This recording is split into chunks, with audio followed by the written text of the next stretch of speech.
Keep practicing, Max. You're almost there. Oh, come on!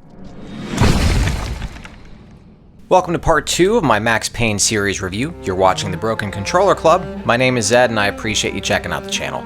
Being a club member is easy, you just hit that subscribe button and you are in. Max Payne 2 is titled The Fall of Max Payne and was released on the PC, PS2, and Xbox in 2003. The version I played this time is on the Xbox, and unlike playing the first game on the PS2, I had no problems with the controls this time.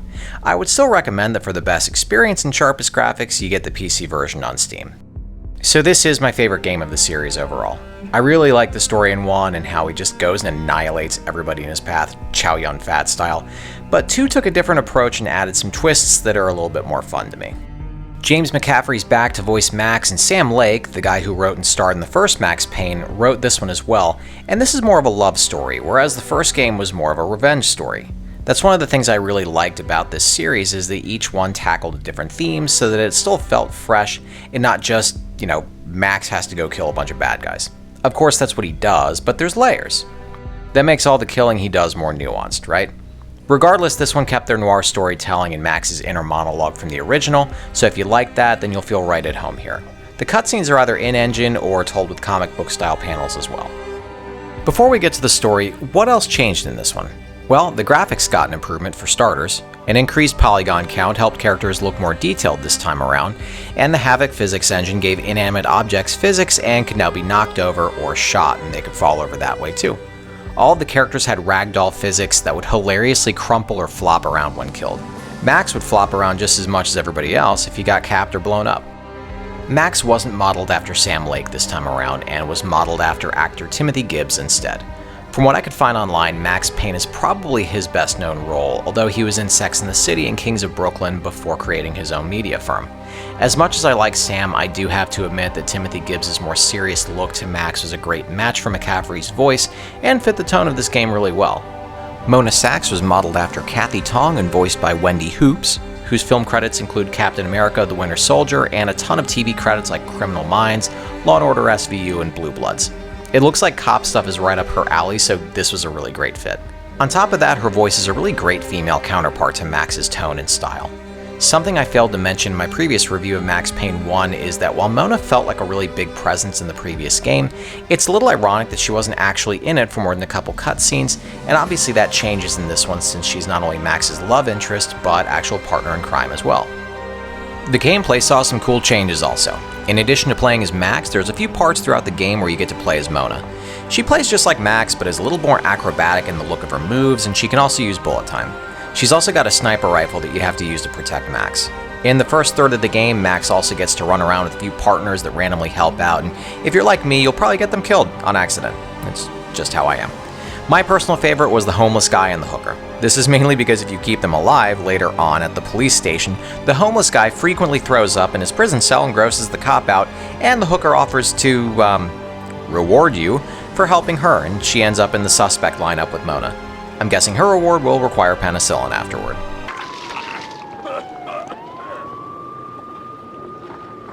Not again, Jesus, not again. Just when we got rid of the stench of the last time. You've also got more choices with your weapons this time around, and added to your arsenal are the super useful MP5, and the Colt Commando from 1 was replaced with the M4 Carbine and Kalashnikov. Max's Berettas got the bench and were replaced with 9mm handguns.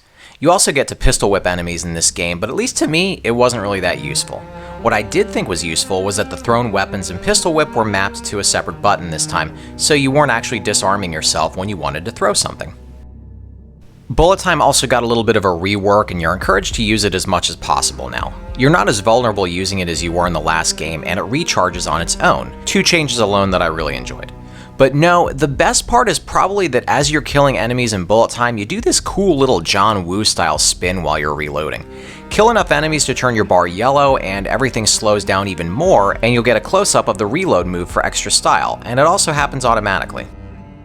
The familiar Max Payne theme is here in all its gloomy glory, but this time the music's a little different and the main theme is performed by a cello instead of a piano like before, and I really liked the change this time around. The music has more of a quiet and somber feel overall. The other songs you'll hear in the game are really just for some background, and honestly you'll mostly ignore them while killing everybody.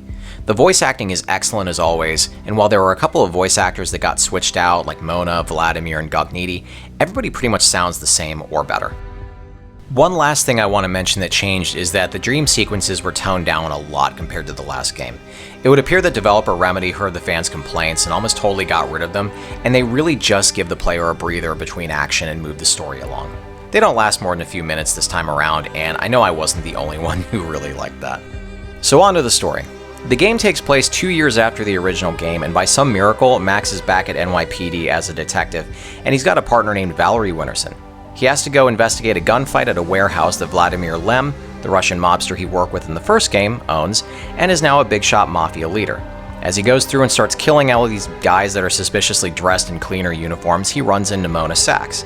He thought she was dead, which I thought was funny because if he sees that she disappears, and he's got the hots for her, you'd think that he'd, do some detective work and find out what happened to her. Or maybe he didn't want to look creepy by doing that. I could go either way. Anyway, he goes to a restaurant that Lem owns called Vodka because let's be as stereotypically Russian as possible. Why didn't they go further? Maybe if you can get enough vodka rewards points ordering takeout, you can get a free mail-order bride shipped to your house, or some free borscht, or snow, or something. So guess who Max sees as he's trying to help out Vlad, but Vinny Gogniti from the first game. According to Vlad, Vinny is trying to control the black market on guns, and obviously this cannot do. Max tracks Mona down to what has to be the most awesome funhouse ever, that looks straight out of one of the Joker's hideouts in Batman the Animated Series. Mona explains that all the bad guys they've been killing, called the Cleaners because of the uniforms, and thus calling themselves anything else would be ridiculous, are taking down anybody who's aware of the Inner Circle. That's the secret society Max Payne 1 character Alfred Woden is in, at least before he had all the other Inner Circle members killed. So now I think of it, it should be called something like the Inner Point. Get it? Because if multiple people were points in a circle and there's only 1 point left, then you can't... oh, whatever. So the cops show up and arrest Mona, I'm guessing because there's nobody else to arrest, because Max and Mona killed everybody else. And while everybody's back at the station, the Cleaners attack and they're looking for Mona. She breaks out and she and Max track down the Cleaners and hopefully whoever's responsible for all of this to a construction site. Winterson shows up and points her gun at Mona. Mona's like, "She's one of them, she wants to kill me." And Winterson's like, "I'm just trying to arrest her." And Max is like, "Sorry, I've had a dry spell lately and Mona's a lot hotter than you are." And he shoots Winterson.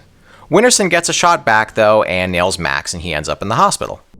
While in the hospital, Max wakes up and escapes while wasting a bunch of cleaners who came to kill him first. I would hate to be the janitor working in that place. Anyway, Max pays a visit to Alfred Woden, who says that Vlad is his former associate and hired the Cleaners to kill Vinny and Woden in order to not only control the criminal underground but also the Inner Circle. After raiding Vlad's restaurant, Max finds out that Winterson was Vlad's mistress. Max finds Gogniti locked up in a Captain Baseball Batboy costume that's rigged to explode if he takes the giant head of the costume off. Max helps him escape, only to run into Vlad outside, who reveals that Mona is an assassin hired by Woden who's supposed to kill Vlad and Max.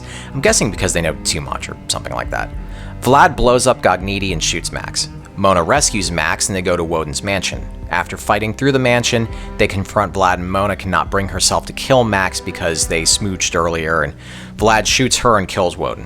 Max hunts down Vlad and kills him by shooting out yet another platform like in the last game, and then goes back to Mona, who dies in any mode but the highest difficulty, where if you clear that one, you'll get an alternate ending where she actually lives.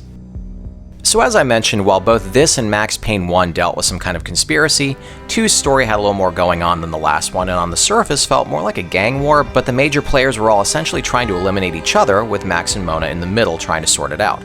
The final boss fight was a little lame and mimicked 1 a lot, just with the tower that Vlad was on being taken out from under him instead of the weather vane or antenna from the first one.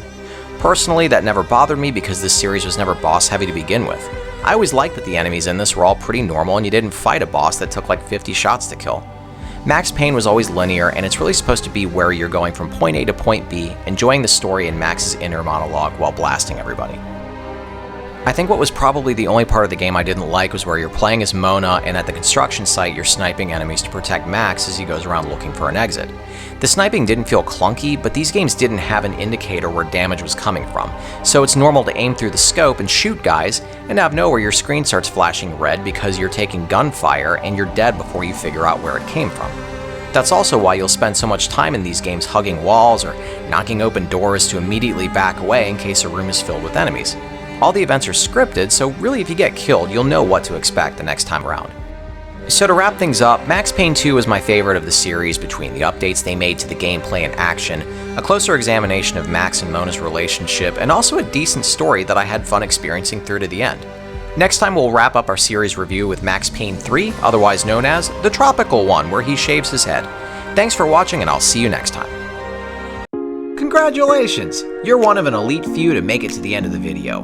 Reward yourself by hitting the round subscribe button in the middle, and then check out the other goodies I've got in the links next to it.